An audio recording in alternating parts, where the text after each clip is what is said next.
Fortnite Season 10 is right around the corner, and more coming up on today's episode of the latest in tech news.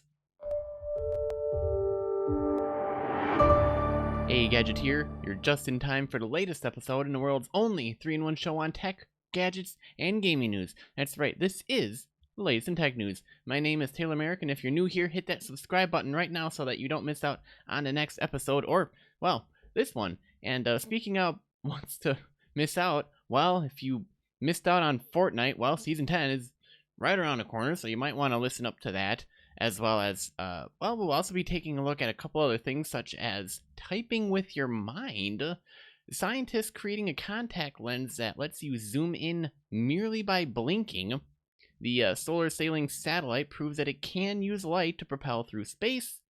We'll be looking at, well, in gaming news, you can play the original Diablo in a web browser.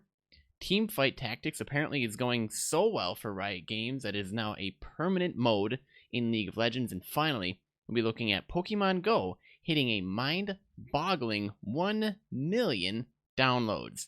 So, quite impressive. And if you liked any of that, wait until you get to that part of the show to hit the like button if you're watching today's show via YouTube, and if you don't like it, let me know down in the comment section with your thoughts. And if you're listening via the podcast, hey, you can always let us know how we're doing on Twitter. If we happen to miss anything that you wanted to keep an ear out on or an eye blinking for, we are at TechNewsGadget. But before we can get to all of that, did you know that when the demonic boss Diablo is released in the final level of Diablo 1, he says something in a really bizarre language? Well, turns out if you play it backwards, it's in English. You want to know what it says? Eat your vegetables and brush after every meal. So diabolically evil at Diablo, I tell ya. Well, with that out of the way, let's head on over to Today in Tech History.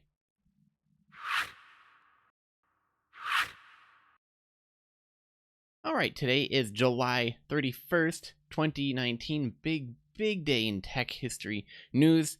First up is, on this day in 1971, using the battery-powered lunar roving vehicle, the astronaut David Scott of the Apollo 15 mission becomes the first person to drive a vehicle on the moon. The LRV was used during the last 3 missions to the moon, Apollo 15, 16, and 17. The 3 LRVs used during the missions are still on the surface of the moon to this day. Also, on this day in 1996, SGI Chief Operating Officer Tom Jermoluk resigned to become CEO of At Home, a company building a high-speed backbone for transmission of information over the internet. Jermoluk's move showed the turmoil still present at Silicon Graphics, which had become one of the star computer software companies before seeming to take a number of missteps that made its profits plunge and its management fluid. And essentially, it was a couple of years before the tech bubble burst, significantly enough. So that's what happened there. And also, on this day, 30 years ago, the Game Boy came to North America. Now, you might remember I probably talked about this back in April. We celebrated the 30th anniversary of the one handheld created to rule them all, the humble Nintendo Game Boy. Well, that was the celebration of the Japanese debut of the console. Today is the day that the little chap landed on North American shores 3 decades ago. And of course, Nintendo didn't want to be outdone, so they tweeted out in celebration of the milestone. On this day in 1989, the original Game Boy system released in North America, placing exciting Nintendo games right into the palm of your hand. Here's to 30 years of playing with portable power. So, all exciting and good news. Well, with that wrapping up, let's head on over to today's feature story. Alright, well, Fortnite decided to drop their Season 10 trailer, and I don't know if you guys have seen it or not. Don't worry, we won't be playing it for you, but we do have a link to it in the article. So if you want to go ahead and see that, head on over to TechNewsGadget.net, click on today's show, and there you get the show notes and article links, and click on over and have fun clicking away to your heart's content and watching the videos. They got graphics and everything that goes along with it. The only thing they don't allow you to do is color on your screen. Wouldn't recommend it. So Epic is finally ready to show a sliver of Fortnite Season 10 a day before its August 1st debut, and it seems like nostalgia is the order of the day. The company has posted a brief story trailer suggesting that you'll see locations, goodies, and themes from the game's 2-year history, such as the golf carts from Lazy Links and some seasonal items. It's just not certain what will be making the cut. If there's a place or a pickup you missed dearly, though, well, there's a chance you may see it again in the game and or in the trailer. Now, to some extent, there's a parallel with PUBG here. The creators of that shooter recently revitalized their first and for many definitive map after years of adding new territory. Well, surprise, surprise. While the approaches are decidedly different, they're both reminders that the modern battle royale shooter has been popular for long enough that people have developed fond memories of what the early days were like, even if those early days really aren't that old to begin with. And, ooh, look at that. Ooh, what's this? Oh my goodness. What in the world? Come on, dude. Oh, he's dead. Well, I'm not going to spoil any more of the trailer for you guys. The link to that will be in the show notes, so you guys can go ahead and take a look. Are you excited about Season 10? What items do you want to come back? What locations do you want to come back? I personally wouldn't mind if Lazy Links decided to show back up again. I kind of liked it. It was nice, wide open, easy shots, easy loot, some better equipment than other places, but that's just me and personal preference. So let me know what your thoughts are down below in the comment section, or if you're listening via the podcast, like I said before, we are at TechNewsGadget on Twitter if you want to shoot us a message there. Otherwise, head on over to youtube.com/TechNewsGadget to leave your comment. All right, some interesting tech news we got going on here. Apparently, Facebook has achieved a first in brain computer research, the ability to type with your mind. I know it sounds really sci-fi, guys, and when I first read the article, I was like, what? You guys got to be kidding me. Well, turns out it's possible. 2 years ago, Facebook announced plans to create a non-invasive wearable system that could type 100 words per minute by decoding phrases and words that a user thinks. The company has now published an update on its ambitions to build augmented reality glasses that would allow people to communicate without using a smartphone.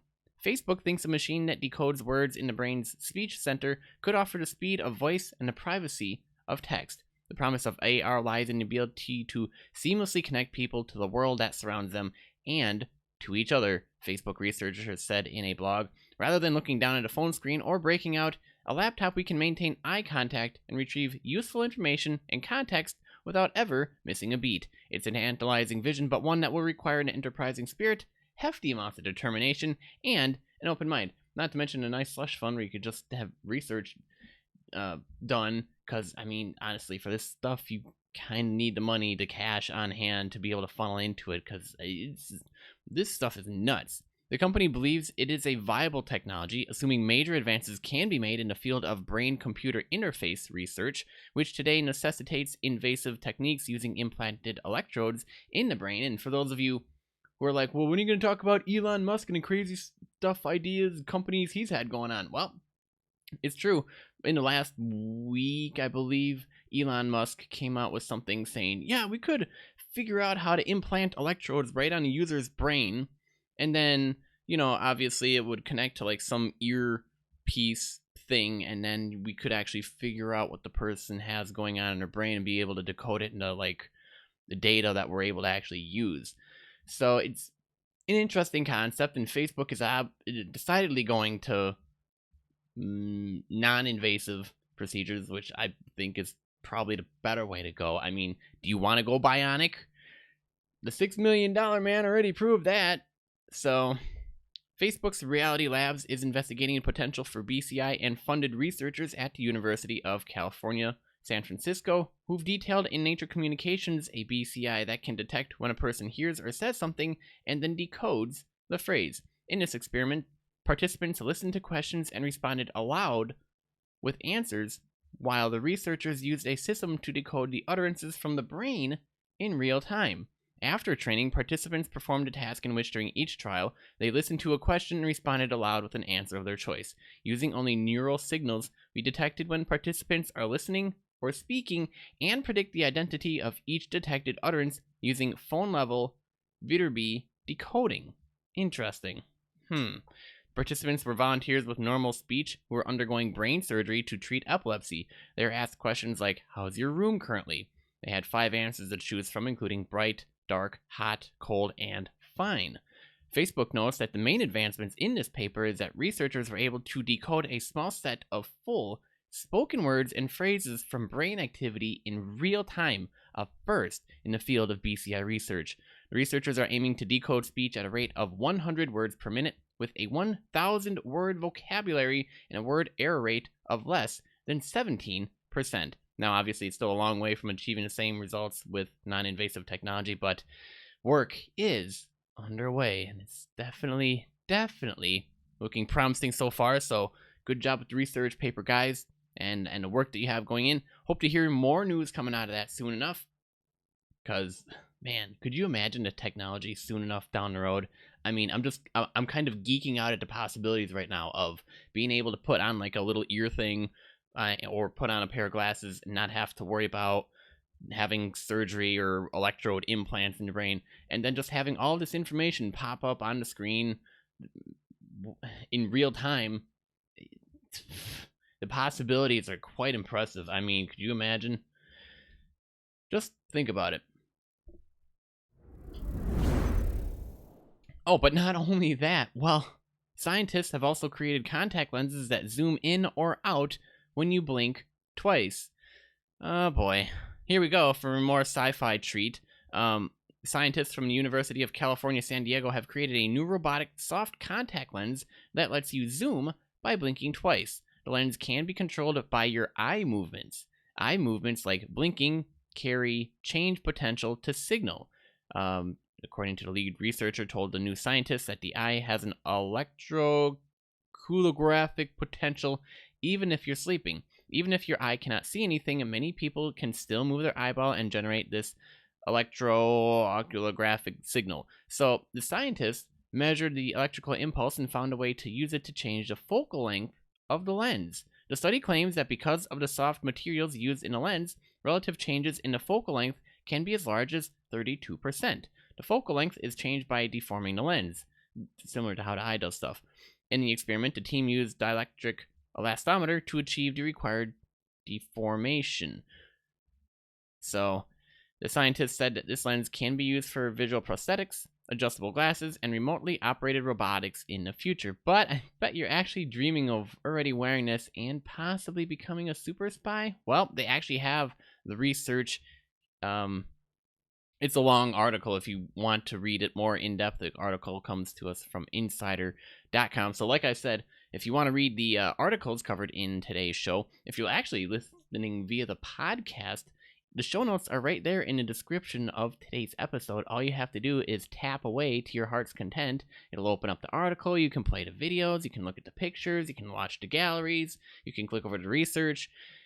All that fun stuff. But yeah, you think I'm making this up? This is actually starting to become reality. Something people were thinking about like 30 plus 40, 50 years ago, going, I wonder if ... Here we are in 2019 with it on the verge, on the cusp, and we're seeing it happen, of it almost becoming reality. And ironically, we're still sitting here waiting for stupid flying cars. Thanks a lot, Marty. I know, the one job that Marty had to do, and he messed that up. We were supposed to get flying cars, and I honestly can't comprehend why it's so difficult for a company to just come up with flying cars already. I've already figured out the solution, but I ain't telling anybody. I've already figured out it's the simplest thing ever. But, if you want me to tell you about it, let me know, and I'll drop it in the forums, or I'll let you know on Twitter, however you want it. But anyways, more gadget news. There's that solar sailing satellite that I covered maybe a month or two ago, possibly a couple times earlier than that. Well, it proves that it can use light to propel through space. So the Planetary Society's experimental Light Sail 2 spacecraft, designed to fly on light coming from the sun, has lived up to its namesake. The nonprofit today announced that the satellite has successfully raised its orbit around Earth thanks to sunlight pushing on the vehicle's large, reflective solar sail. It marks the first time a spacecraft in Earth's orbit has used solar sailing to change its path around Earth. LightSail 2 had been in a low orbit above Earth since its launch on top of a SpaceX Falcon Heavy rocket on June 25th. Last week, the spacecraft successfully deployed its sail, and that one I covered. A thin, square piece of mylar, or about the size of a boxing ring.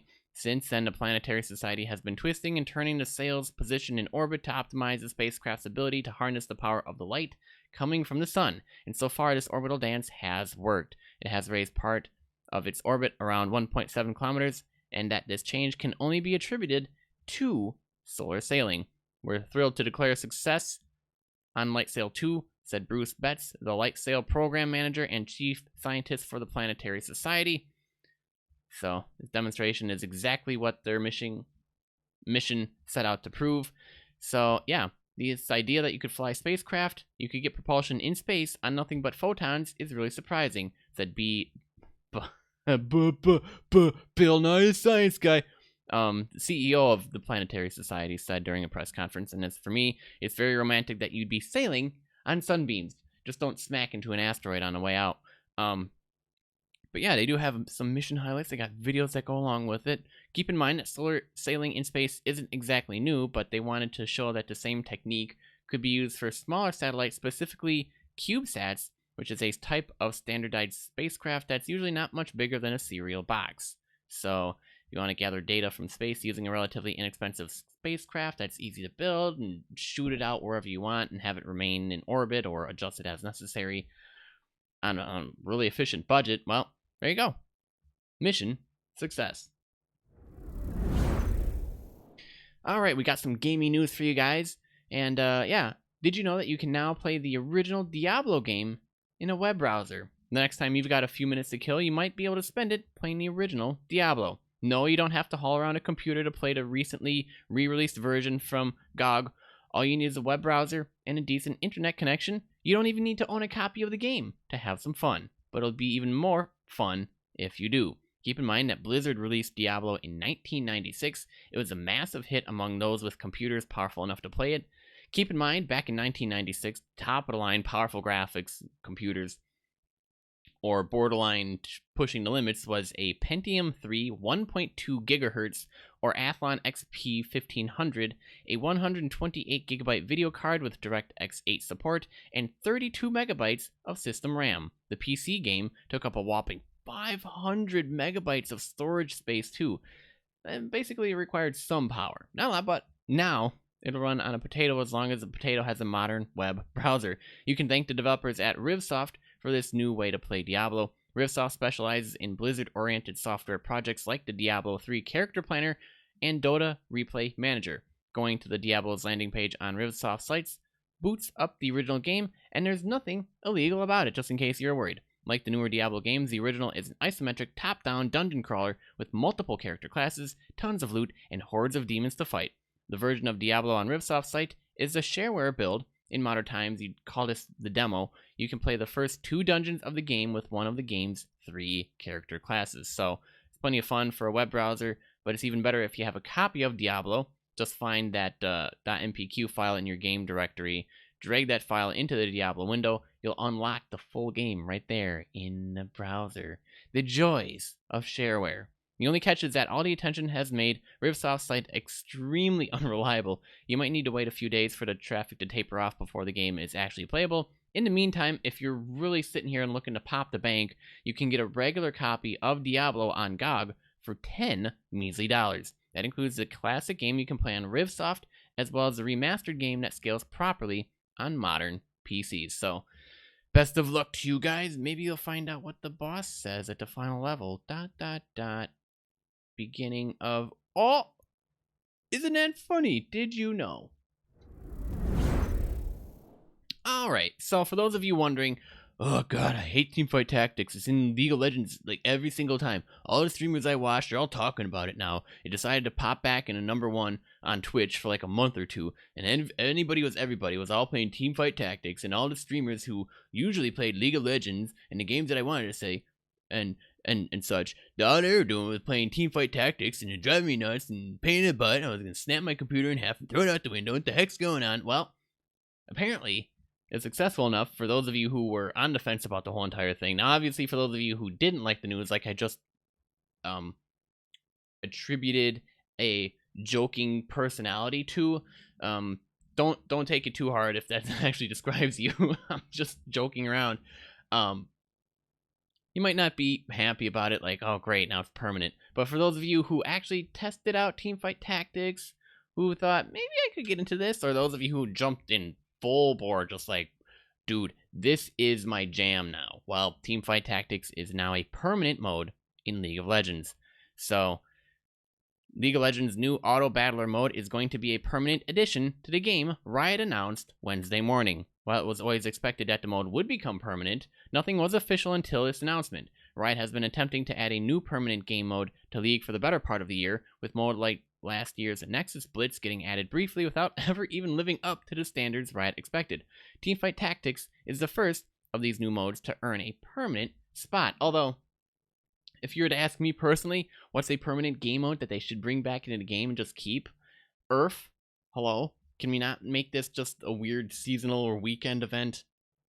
Or one that pops up so rarely people wonder, what is Earth?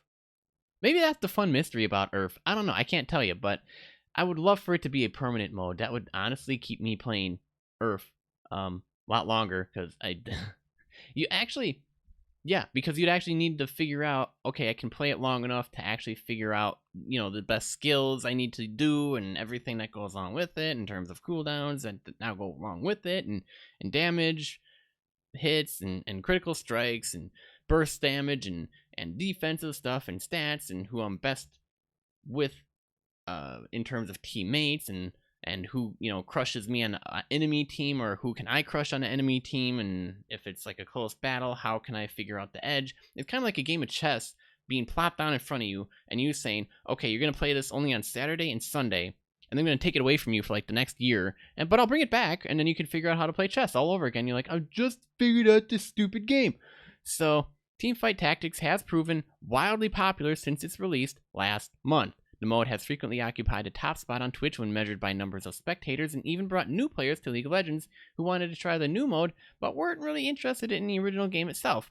Part of the mode's continued success has been Riot's frequent updates, and that have included one new champion and a number of balance changes that were meant to keep the game fair and fun. Riot also announced that the next addition to the game would be a brand new Origin and 4 new champions. An Origin determines what extra bonus champions get during the course of the game. The Origin will be called Hextech and will have the ability to disable items on your enemy's board. The champions coming to TFT for the first time will be Camille, Jace, Vi, and Jinx. All 4 characters will have the Hextech Origin. These changes should arrive on League of Legends public beta environment on July 31st and are scheduled to be added to the live service on August 14th. So for those of you excited about this, there you go.